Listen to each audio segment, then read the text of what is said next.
కోసం భుక్తి కోసం అనేటువంటి పోరాటం ఇదంతా కొన్ని దశాబ్దాల క్రితం దశాబ్దాల పాటు జరిగినటువంటి పోరాటాలు.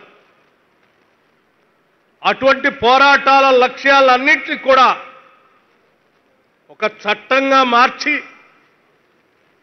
ఆ నినాదాల్ని ఈరోజు అధికారికంగా అమలు చేయడానికే ఇక్కడ కదిలి వచ్చింది ఈనాటి ప్రభుత్వం, ఈ రాష్ట్ర ముఖ్యమంత్రి రేవంత్ రెడ్డి గారు, వారితో పాటు ఇక్కడికి వచ్చినటువంటి యావత్ కేబినెట్ సభ్యులంతా.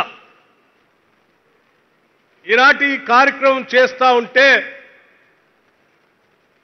ఈ ఇందిరమ్మ ప్రభుత్వంలో ఉప ముఖ్యమంత్రిగా ఆర్థిక శాఖను చూస్తున్నటువంటి వ్యక్తిగా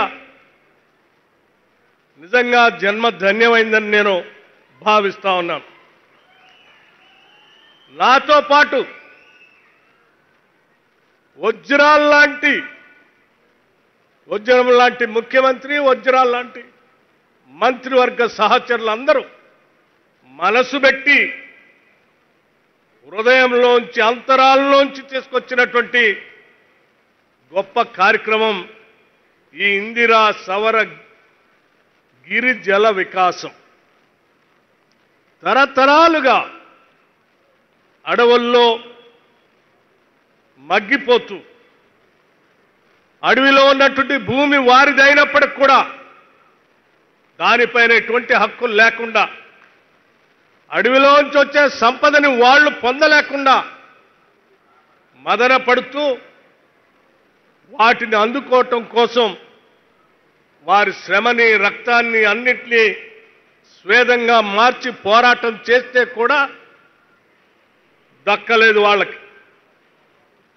కానీ మీ ఆశలన్నింటినీ కూడా రంగరించి ఈ రాష్ట్ర ముఖ్యమంత్రి రేవంత్ రెడ్డి గారి నాయకత్వంలో ఈ రాష్ట్ర ప్రభుత్వం ఇవాళ నల్లమల డిక్లరేషన్ అని ఒక గొప్ప డిక్లరేషన్ని ఈ ప్రాంతం నుంచి డిక్లేర్ చేసి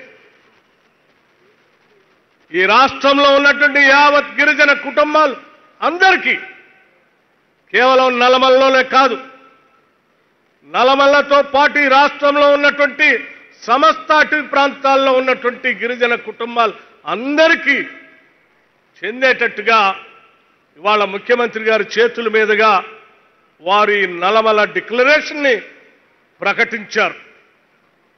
ఈ నల్లమల డిక్లరేషన్ని తూచా తప్పకుండా వారు డిక్లేర్ చేసిన దాన్ని నాతో పాటు మా మంత్రివర్గ సహచరులు అందరం